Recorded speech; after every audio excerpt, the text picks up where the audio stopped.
Tant que ce commentaire de Jack est intéressant, où il dit que son collègue a payé le troisième pilier pendant 20 ans. Après 20 ans, il a fait une demande de prestation d'assurance, j'imagine, donc par exemple l'exonération du paiement des primes. En effet, je ne sais pas si vous le savez, mais le troisième pilier, en cas de maladie ou d'accident, s'autofinance. Ce n'est plus à vous de continuer à payer.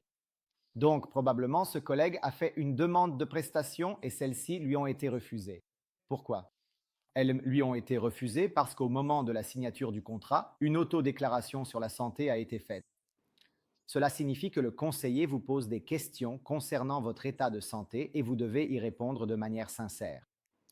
Bien sûr, si vous mentez ou si le conseiller n'a pas été tout à fait honnête et a omis certaines informations, qu'est-ce qui se passe alors?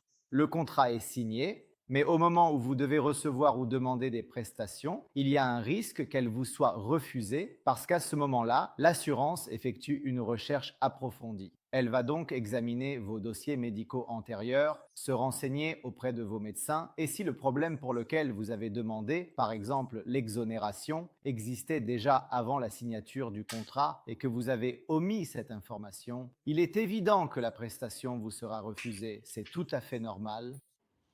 Donc, je vous recommande vivement, lorsque vous souscrivez un contrat de troisième pilier, d'être toujours honnête concernant les informations sur votre santé et de vous assurer que le conseiller a bien saisi toutes les informations. Sinon, la catastrophe est inévitable.